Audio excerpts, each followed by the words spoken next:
Adam has an interesting background. He founded Swiecki Enterprises in when? How many years? 2002, so a decade ago. Okay, and the information here in his profile indicates the kinds of sports-related activities, new businesses that he has created. And one thing I'll say about Adam, he is a quintessential bootstrapper, and he's going to tell you how. Adam, you're on. All right, thanks, Bill. I've actually been sitting where you're sitting when the last speaker started. So I mean, literally and figuratively, I think I sat right where you sat, sir. So Bill said 20 minutes with 10 minutes of questions. I'll try to make that kind of even money, 15 and 15. If you promise to ask some questions, I'll keep my comments short, and then you can do what you want to do. To add to the introduction a little bit, I've transitioned in my life professionally twice. So I was a graduate of the U.S. Military Academy at West Point, so I was an Army officer for 5 years. Then I transitioned into the corporate sector with graduate school in between there, and I did that for a couple years. Then I transitioned into the entrepreneurial path. So Bill asked me to talk about the benefits of the entrepreneurial path. So I went ahead and put together some notes. Before I do that, how many people have been an entrepreneur in the room or are an entrepreneur in the room? So that, you could probably give this same talk, right? Hopefully you'll get a little bit of a nugget out of it. We'll see. So I transformed professions twice. As it relates to this crowd, I'm also the director of the Founder Institute here in Denver. And if you don't know what the Founder Institute is, every year we bring in new technology company founders for a 12-week program where we get them up to speed on all sorts of issues as it relates to entrepreneurs and founding, especially as it relates to technology companies, but it's not always that. And at the end of 12 weeks, their business is much further along, and I think they're smarter founders for having gone through the program. So not only have I transitioned in the entrepreneurial path, but I've seen probably 115 folks through that program transition from nonprofit work and corporate world into an entrepreneurial profession. So with that in mind, again, I'll talk about benefits of being an entrepreneur. I'm going to touch briefly on the downsides, and then I'll try to give some advice that I heard along the way, and hopefully it'll be poignant to you. So with that, the benefits of being an entrepreneur, I rang my hands over this for a while. I've been doing this for a decade, and I wanted to summarize it to one single bullet point in case we had a PowerPoint presentation. I wanted to leave you with one thing, one benefit. So here it goes. Get your pens out. You get to do what you want, right? You get to do what you want. And that's, I don't mean to be glib about it, and I don't mean to be silly. You get to do what you want, and how that manifests itself is in everything you do, and perhaps you live it too, right? So you get to pick the industry you're in. I picked my industry, and I'll tell you more about that. You get to pick whether you're a wholesaler or a retailer, right? B2C, B2B, nonprofit, not-for-profit, or a for-profit enterprise. You get to choose everything, right? I can wear a tie to work today. I can answer emails from 10 to 2, or I can work 20 hours a day, right? It's all up to you. Now, even better than that, at least in my experience, is there's no bad answers, right? If I want to work in my pajamas out of the home, cool in the gang, right? You may as well do that. So there's no bad answers. Now, that's not to say there's not business consequences to all that. There is, of course, business consequences. If I choose not to check my email, for a week, there's business consequences to that. But they're business consequences that I choose, and you get to choose, right? So at the end of the day, what's the biggest benefit to being an entrepreneur in my perspective? And by the way, my businesses, I wholly own my businesses. So I don't really have a boss other than my wife and my customers. So I get to do what I want to do. Most of the time, by the way, I'm doing what's required, what's needed, right? What I should be doing, what's just, and I imagine you'd be doing the same. It's always legal and moral, but you get to do what you want to do. So what's the downside to all this entrepreneurial freedom? Again, a single bullet point. No assured success. Nobody assures your success. And I'm not just talking about financially. Obviously, your business can fail. But I'm talking about professional growth, too. So when I was in the Army, you were a second lieutenant, a first lieutenant, you were a company commander, and then you're a major, and then you got a battalion command, and there was a very clearly defined career path. And as long as you didn't get too far off that career path, you were successful, right? Same in corporate America. I started as an associate in a big investment bank in San Francisco, and you could get promoted to vice president and executive director, and on and on and on. And that was success, right? As an entrepreneur, you're chief cook and bottle washer day one. You might be chief cook and bottle washer day 2 and 5 years from now, right? And so that's a big deal. You got to come to terms with that, and you know, if that's the case. And then from a financial point of view, if we get back on that, you know, you don't get a paycheck every 2 weeks. I'm stating the obvious, right? But that also is a big deal. I can't tell you how many times I've worked with entrepreneurs. They say, I just need the safety of a paycheck every 2 weeks. And I've been there and I understand. Let me tell you about my experience with a paycheck every 2 weeks. I came out of business school and I went to work, like I said, for a big bulge bracket investment bank.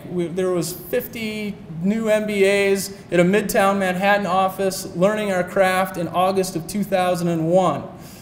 So you see where this story's going, right? We all know what happened in September of 2001. We were all oblivious to it. We were all, you know, we're not going to get fired, right?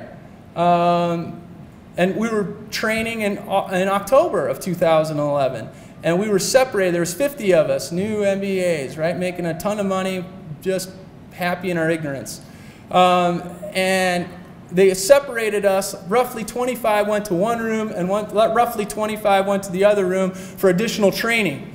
Well, there was no training. People in room A still had a job. People in room B did not have a job. And if I asked you how many people out there know someone who lost their job in the last 4 years, I bet a lot of hands would raise. And how many of those, you know, were surprised by it? Probably a lot, right? So there's not a whole lot of security, I think, in that paycheck every 2 weeks. But let me tell you my perspective now. I get a paycheck every 2 weeks. I'm an employee of Swiecki Enterprises. Now, certainly that paycheck pales in comparison to the ownership position in the business, but I still get a paycheck. But no one's going to stop my paycheck without checking with me first, right? Now, there are months where I've made no money, right, and months that I've lost money, but I've also seen that, right? I'm able to project that, and I have my foot on the gas, and I have my foot on the brake, and I have my hands on the steering wheel, and if I see danger ahead, I can move that, right? I can steer the business in a different direction. So which one do you prefer? I mean, I know which one I've chosen. There are definitely times when I'd rather be working back at that big bulge bracket investment bank with the martinis and whatever, steak dinners. But, so I guess my point is, the benefits of being an entrepreneur, you get to do what you want. The downside is there's no assured success, right? So for those of you who are living it, that's no surprise to any of you. So I'll spend the next 10 minutes maybe on advice that I've learned and I've heard at the Founder Institute, and hopefully you can take some with you. The first piece of advice I'd have for you is tell your idea to anybody who will listen. So I can't tell you how many times I've heard people come up to me and say, I love your advice, but I really can't tell you exactly what I'm doing. You know, or can you sign a non-disclosure agreement? I really, you know, we got some secret stuff going on here. Yeah, don't bother with that. Tell everybody what you're doing. You're going to be so far ahead if you talk to 200 people and listen to 200 opinions rather than be cagey about your idea. An idea is not worth much, right? It's the business execution that's worth something. So if you're in the unlikely event, I've never even heard of it happening actually, but in the unlikely event someone steals your idea, out-operate them, right? And you'll get much further along than they will. In fact, I hate to belabor the point, but I sat up straight in bed yesterday with a good idea, right? A multi-million-dollar idea. And Will I do anything with it? Probably not. It'll probably go on the shelves with several others. So if you're out there and you need an idea, come see me. I got plenty of ideas for you, and I'd be glad to give them to you. Free of charge, all yours. So tell people your idea. Find a passion, right? Or maybe even find an interest, and this is a bit of a cliche. You know, if you like fly fishing, be a fly fisherman, right? Or be a guide, right? If you like to bake, be a cookie store owner. And I don't mean to be that glib about it. And in fact, my epiphany was not nearly that straightforward, and maybe yours isn't either. So in 2003, I was transitioning out of the investment bank, and I was trying to figure out what I wanted to do next. And in my case, I had a passion for learning. I knew that. In fact, it still is true today. I want to learn. I can't stop. I don't know what it is. It's a disease, right? But also, it was 2002, 2003, San Francisco. It was post-dot-bomb. The internet was still everywhere. It was being talked about a lot, and I knew nothing about it. Zero. I mean, it was magic to me, right? So I thought, well, look, I am going to learn, take my passion for learning, and take my interest of the internet, and I'm going to marry those two together, and I'm going to learn about the internet. Now, how do I make money doing that, right? Because that's kind of the $60,000 question. Well, I thought, well, let's not overthink this, Adam. If you want to learn about the internet, let's put together a website. Just you, right? Figure out how to do it. Put together a website, and then once you have a website, start selling stuff through your website, and that's the clearest way to cash flow I can figure out. And that's exactly what happened. I bought a laptop and 2 books, and basically 3 months later, I had a website, and probably 5 months later, I had a sale. Boom. It was like magic, interesting, fun, right? I had a sale. And so I was able to marry those 2 passions together, and I encourage you to do the same thing. Find a passion, even if it's a little more esoteric. And it's still that way today. In fact, the business that I run, I consider myself an e-commerce retailer, an internet retailer. We sell action sports gear and apparel online. It's a multi-million-dollar business. If you've heard of Oakley sunglasses, we sell Oakley sunglasses and reef sandals and Billabong board shorts. It's surfboards. As a matter of fact, Christmas is coming up, so surfboards, etc. is the website. Surfboards, etc. is like the flagship one that I started in San Francisco and moved here. So anyway, find your passion. The third piece, how am I doing on time, Bill? Okay. All right. The third piece is find partners. And I don't mean equity partners necessarily, and although I'll get back to that in a second, find people that will listen to you talk about your business, right? It's a lonely road. So find people, find an employee, find a consultant, find a supplier, find a customer that find your neighbor. My neighbor is a wonderful sounding board for my business. And someone who genuinely wants to hear about your business and give you feedback. It's an invaluable tool. And they don't have to be the smartest tool in the shed. Part of what you're doing is just communicating your own thoughts, which helps clarify your own thoughts, right? So get partners. Regarding equity partnership, how many here have equity partners in their business? All right. I do not, like I mentioned, but I advocate equity partners. In fact, at the Founder Institute, one of the things that we found is that groups of 3 work really well. I don't know exactly why that is, but one partner is typically the marketer, right? The one that can't stop talking about how great the business is. You know the type. The second one is the mousetrap person, the one actually doing the code or painting the walls or baking the cookies, right? And the third one, and this is one that's often overlooked, is kind of the realist of the bunch. The one that does the numbers, that has the checking account information, that complies with all the rules and regulations, that worries about the legal, right? So when the technology person's out there doing some code, and when the marketer is screaming about how good everything is and quoting prices that are unbelievable, the realist goes, wait a second, how can we pay for this? And it seems to work well, and I'm not advocating necessarily a split of ownership, and in fact, I'm not advocating a third split of ownership of anything like that, but partners, 3 partners, whether it's one owner and an employee and a consultant, but 3 people with skin in the game. Make sense? Make sense? All right. I know I'm last. All right, I'll wrap it up.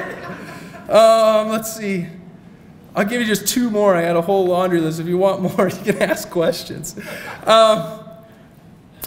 Keep it simple. Keep it simple. If you're starting a new business, or even if you're in a current business, keep the business simple. One of the things we talk about in the Founder Institute is be able to describe your business. This is not a vision statement, this isn't a mission statement, but be able to describe your business to me in 1 sentence. Not a run-on sentence, not sentences with dashes and all sorts of things, but 1 sentence. In fact, we give a Mad Lib to do that, right? My company X does Y. For whom? That's Z. With what secret sauce? If you're not able to do that, your business isn't simple enough. Business is hard enough, right? Make yours simple. And I have some examples for you here. One example is like the iPod, right?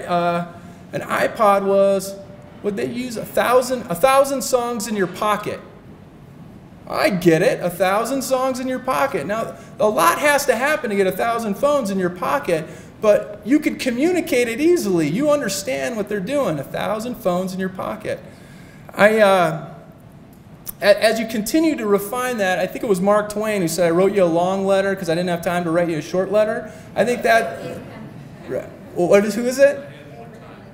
Oh, okay, all right, okay. If I had more time, I would have wrote you a short letter. And that's what the exercise is about. Understand what you are doing in this business world, right? And get away with all the fluff. Just keep working on it. And I can't tell you how hard the exercise it is. It's hard for me. It's hard for anyone going through the Founder Institute. And I would challenge you that it's hard for you too, because you can't be all things to all people. And what ends up happening is as you try to distill it down, you end up finding a niche, right? Finding your niche. I'll give you an example of a niche. I was at the Retailer Internet Conference and Expo about 6 months ago, and I ran into a guy who sells matzah bread online. Okay? Matzah bread. If you're not familiar with matzah bread, and it's okay if you're not, it's an unleavened holiday bread, right? And the point is, if you're not familiar with matzah bread, I guess that's my point, right? Like, this guy's servicing a niche. I mean, a niche. It's a special bread online. But let me add to it. Not only is he selling this special unleavened bread, he's only selling the gluten-free variety. Yeah. So you think you got a niche market? Think about this person. He's selling the gluten-free matzah bread. And he's swimming in it, folks. He's got a ton of dough, literally. No, but he's doing just fine, right? So he's selling gluten-free matzah bread online, doing very well. He's also the best at it, by the way. It's not coincidental that he's doing well, but he's also the best at it, right? So he's able to attract customers, bake the bread, and deliver the bread better than any of the competitors. So find your niche, but also be the best at it. So keep it simple. Is there anything else I wanted to add on that? Gluten-free matzah bread. Isn't that something? Oh, parallax of perspective. So you think that's such a small market, right? I could never pay my bills in a market like that, right? Someone mentioned earlier the addressable market. I don't know what the addressable market is, but it's not huge. But once you get in there, there's something that happens called the parallax, I've heard it called the parallax of perspective. So you say, there's no way I can have a business in that tiny little market until you get in there, right? Until you get into that market and you take a look around, you're like, whoa, there's a lot of people that eat matzah bread, more than I thought, right? Or, holy cow, there's a lot of people with gluten allergies. And you start looking around and all of a sudden your market becomes bigger, right? Because not only did you find the matzah bread, but now all of a sudden you realize there's a need for gluten-free baklava or some other pastry, right? And now you got 5 other pastries and you're the gluten-free specialty pastry mogul, right? So there's a parallax of perspective. Don't be afraid of a very small market. Keep it simple. Let's see, where am I at? Let me just end with what I recommend you reading. we're not the first one to do this journey, right? And there's smarter people that have come before me for sure. And so I read a ton. I encourage you to do the same. I'll give you a quick list of some of my favorites. Maybe they're some of your favorites. The E-Myth is one of my Bibles. If anyone read the E-Myth here? All right, good. I think it's Gerber is the author. Don't go far. Jim Collins up in Boulder has some great stuff. So Good to Great, if you've read that. Good to Great, I encourage you to read that.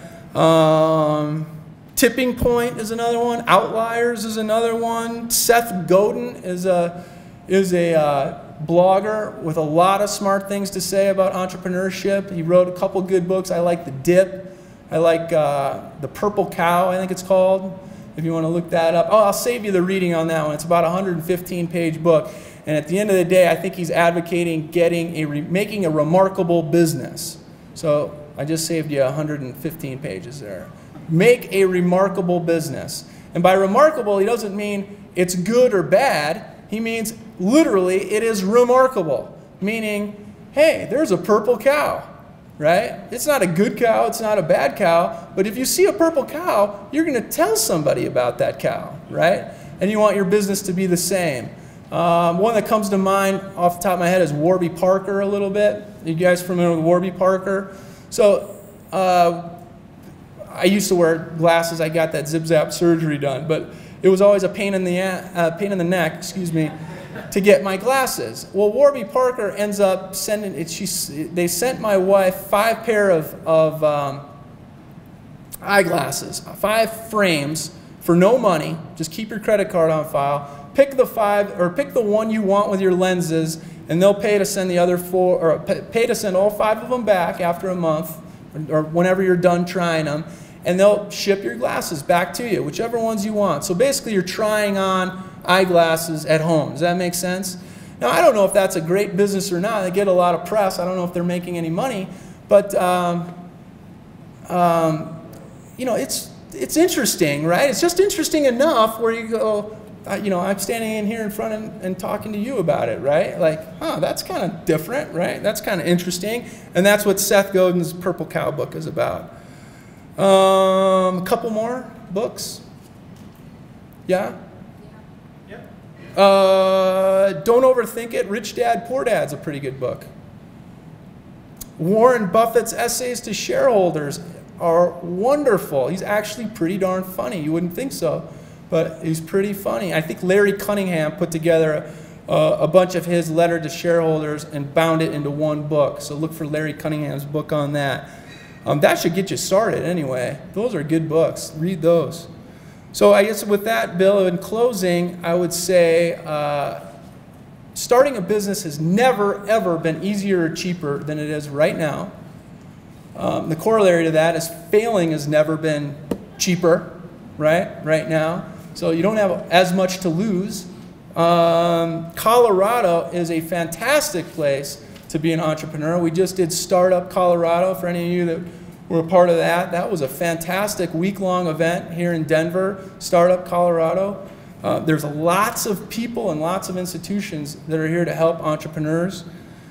And then for those of you who are transitioning either into a new enterprise or from a current job into the entrepreneurial path, I got really 3 messages for you. And that is, I'm excited for you, right? Truly, it's exciting. And if you're not excited, if you're not, right, scared and anxious and happy and want to kill somebody, then, you know, you're in the wrong business because it doesn't change, right? So I'm excited for you. My next thing I'd like to tell you is you can do it. You can do it. You can do it. You, right there, and you can do it. And you're going to do it differently than me, and you're going to do it differently than the person sitting next to you. But there's no nature, nurture, nothing. You can do it, right? It is hard, but it's not magic, right? You can do it. And then the last thing I'd tell you is don't overthink it. I heard some of this planning, all this is really good stuff. But we see a lot of analysis paralysis at the Founder Institute, and you're familiar with that phrase?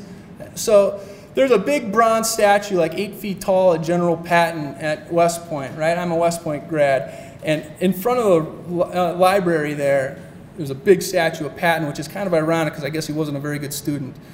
But he's quoted as saying something like, "A perfect plan executed by lambs is no match for a good plan executed by lions," right? And I would agree with that. You're not going to have a perfect plan. I don't have a perfect plan. We're trying to project into the future, and that's imperfect.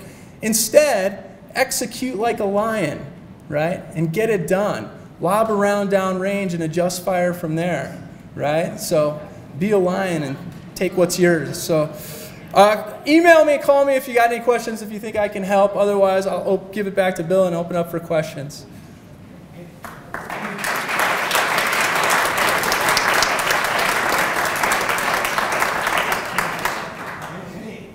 Any questions for Adam? Any questions? End of the day, I think you've really quelled this group. Excuse me? I'm sorry. Could you elaborate on the Founders Institute? Yeah, I mean, I'm not here to do a commercial for a Founder Institute, but it's a 12-week program. We're going to start one again in April. We typically bring in 50 entrepreneurs of all ages, typically tech-focused, and we put them through a very rigorous academic exercise, taking their business from basically idea all the way through product launch, and along the way, our number one goal is to try to educate the founders so that they can avoid all the mistakes that I've made and the other directors have made and the other mentors have made. And there's plenty of them, right? It's got a website, right? Yes, fi.co, I think it is, Founder Institute. And we'll be opening up another class. I think we'll start taking applications in January or February. I should probably know that, but I have a day job too. Yeah.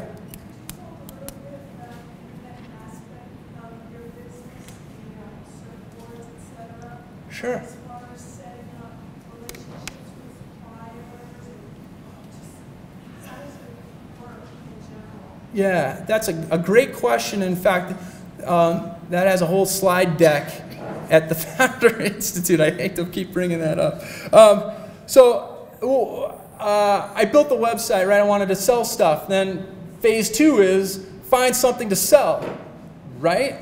And guess what? When you go knock on Oakley's door, "Hey, hi, Oakley. My name's Surfboards, etc. I would love to sell your sunglasses on my site. It's really cool. Where do I send the check and how do I order?" Guess what they say? "Who are you?" Right? "Why are we going to sell stuff to you?"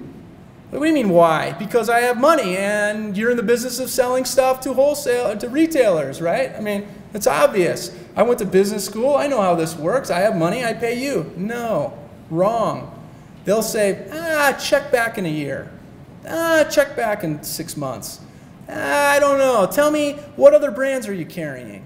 You know, that was my experience. And in fact, it was one of the biggest surprises as I started the business was that the brands that I wanted to sell wouldn't let me sell them. Like literally, I walked up like, "Here, I'm at a trade show," right? You've been to trade shows. Like, "Hey, the biggest booths at the trade show, those are the brands I want to carry," right? So I walk up to Billabong and Quicksilver. "Hey, where's a catalog? I'd love to place an order." "Who are you?" I'm starting to sense a trend here. So what I ended up doing was I ended up using a bunch of Tier B brands to start out with. I started selling a bunch of name-branded brands that you probably wouldn't heard of, or it's a little bit further down on the premium scale. And once you start getting some traction, then you just keep asking politely. It's been a decade, and I just opened up, if you're familiar with a company called Vans Shoes, the Spicoli shoes, if you're familiar with that, right? I just opened them 2 months ago, and I've been in business for 10 years. 10 years. Now, granted, that's the last one, and that was kind of a strange circumstance, but just be patient, right? Don't take no for an answer. Keep asking. Anything else? Yeah? Can you explain the Startup Colorado. Oh, yeah, Startup Colorado. You just missed it, I'm sorry to say. Startup Colorado is similar to Startup Oh, well, where to begin? Startup Denver, which just happened a week ago, involves entities in the government. Startup Colorado is kind of a quasi-governmental agency, and the Colorado Technology Association, if you're familiar with Steve and the stuff he does there. And they all get together and spend a whole week putting up basically classes in different locations throughout the day. The classes that covered, website development, website design, retailing, baking, all sorts of different stuff. And it was a week-long exercise full of parties and bouncing around in different areas in downtown Denver, just trying to attract people to the area and get people excited about entrepreneurship. And I imagine it'll happen again next year because it was a big success. I think they have one in Boulder too. So be on the lookout for that. I think they got a Twitter handle as well, Startup Colorado. Any other questions? In that case, My pleasure.